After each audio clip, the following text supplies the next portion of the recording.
Di awal film memperlihatkan seorang penulis yang bernama Medi. Ia sedang memasak dan ia tinggal seorang diri. Selain itu, ia juga mengalami gangguan pendengaran dan tidak bisa bicara karena penyakit yang dideritanya sewaktu ia kecil. Kemudian seorang tetangga yang bernama Sarah datang bertamu. Sarah memuji buku karya Medi yang menurutnya sangat bagus. Sarah juga menanyakan bagaimana Medi bisa membuat karya seperti itu. Dan menurut Medi, semua ceritanya seperti sudah tergambarkan di dalam pikirannya.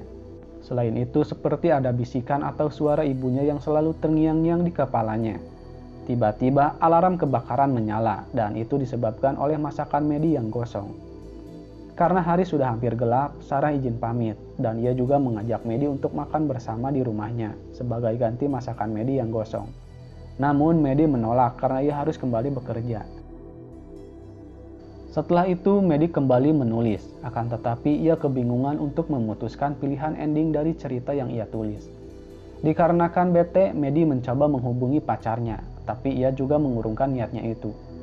Saat pacarnya balik menghubunginya, Medi malah mengabaikannya. Medi pun memutuskan untuk mencuci piring yang kotor, dan tiba-tiba Sarah berteriak minta tolong, namun Medi tidak bisa mendengarnya. Entah apa yang terjadi, seorang lelaki bertopeng dengan begitu brutalnya mengakhiri hidup Sarah.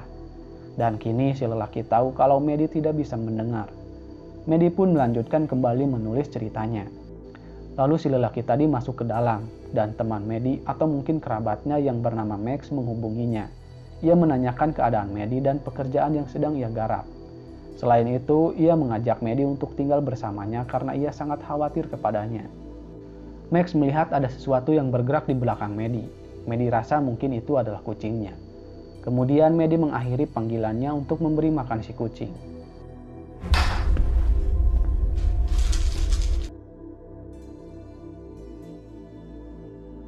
Karena si kucing tidak ada, Medi kembali melanjutkan pekerjaannya. Tiba-tiba ada pesan dari ponselnya yang dimana si lelaki bertopeng mengirimkan foto-foto Medi waktu tadi. Rasa takut nampak terlihat dari raut wajahnya. Medi pun mengeceknya keluar dan si lelaki itu ada di sana. Dengan segera Medi langsung menutup pintu dan mengunci semua pintunya. Saat Medi akan menghubungi panggilan darurat, si topeng mematikan listrik di rumah itu. Dan Medi kehilangan jaringan wifi-nya. Sekarang Medi kebingungan harus berbuat apa, sebab si topeng juga membocorkan ban mobil miliknya. Lalu Medi memperingatkan si topeng kalau pacarnya akan segera datang, dan ternyata itu tidak berpengaruh baginya karena ia sudah melihat pesan dari pacar Medi dan sepertinya mereka sedang tidak akur. Si topeng juga mengancam bahwa ia akan masuk ke dalam setelah membuat Medi frustasi. Lalu Medi membawa perkakas untuk melindungi diri. Ia pun masuk ke dalam kamar dan menguncinya.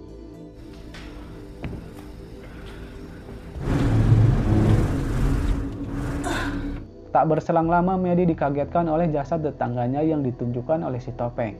Seketika saja Medi menjadi shock dan tak percaya dengan apa yang baru saja ia lihat. Saat bersamaan Medi teringat dengan HP Sarah.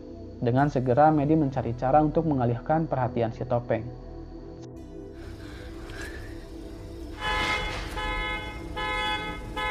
Setelah Medi berhasil mengalihkannya, ia pun langsung mencari handphone milik Sarah. Akan tetapi si topeng datang kembali dan hampir saja ia menangkap Medi. Namun Medi berhasil melukai tangannya.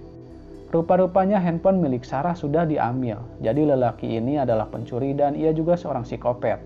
Medi tidak bisa bersedih terlalu lama karena nyawanya juga dalam bahaya. Si topeng pun kembali mengintai Medi. Dan saat Medi punya kesempatan, ia mencoba untuk keluar dari rumahnya. Baru saja ia melangkahkan beberapa kakinya, ancaman kembali datang. Dengan terpaksa Medi harus kembali bersembunyi. Lalu kesempatan kedua datang dan Medi berusaha untuk pergi. Akan tetapi hal itu diketahui oleh si topeng. Dan dengan terpaksa Medi harus kembali ke rumahnya. Kini Medi harus memutar otak agar bisa kabur dari sana. Kali ini ia akan mencobanya lewat loteng.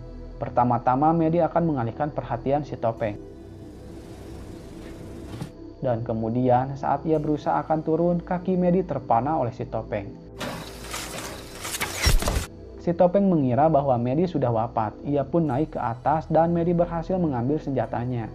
Dengan segera Medi langsung kembali ke dalam dan untuk saat ini ia berada di zona aman.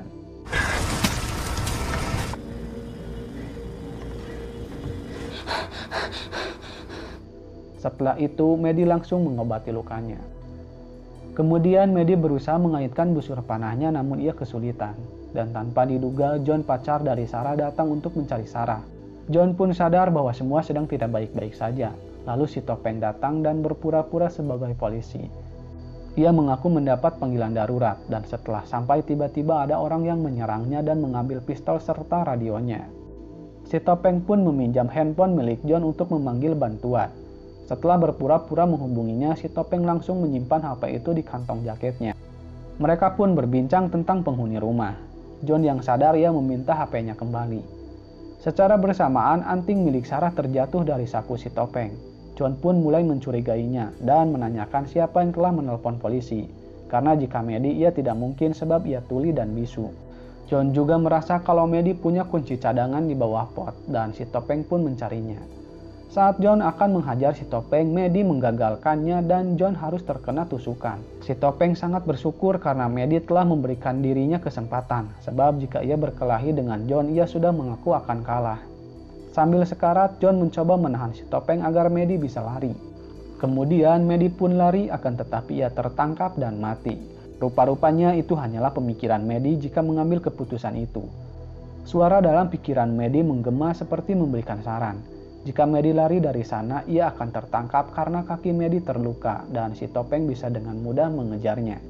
Dan jika Medi diam di rumah, lambat laun Medi akan kehabisan darah. Atau jika ia menyalakan saklar, mungkin kabelnya sudah dipotong. Terlalu banyak ending tapi semuanya sama. Dan satu-satunya cara ialah dengan membunuhnya. Di sisi lain, si Topeng berniat akan menunggu Medi kehabisan darah. Saat si Topeng akan mengakhiri kucing Medi, tiba-tiba anak panah menancap di dada kirinya. Dan sialnya, Medi yang akan kembali ke dalam, ia harus terluka demi mengambil anak panah yang jatuh.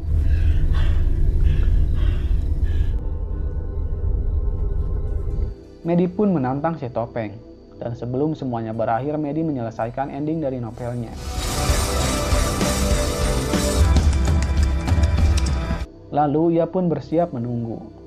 Penglihatan Medi sudah mulai kabur, dan saat itu juga si Topeng masuk lewat belakang. Namun untungnya napas darinya terasa sehingga Medi bisa mengantisipasi serangan dari si Topeng. Medi pun pergi keluar dan ia mulai kehilangan kesadaran. Akan tetapi itu hanya tipu muslihatnya saja. Karena Medi sudah mulai lemah, ia hampir saja mati di tangan si Topeng. Namun untungnya Medi berhasil meraih sesuatu dan menancapkannya di leher si Topeng. Setelah si Topeng mati, Medi mengambil HP Sarah, lalu menghubungi panggilan darurat. Kemudian ia berjalan keluar untuk menunggu polisi dan polisi pun datang. Lalu film pun selesai dan bijaklah dalam menyikapi sebuah peristiwa. Sampai jumpa di video selanjutnya. Wassalam.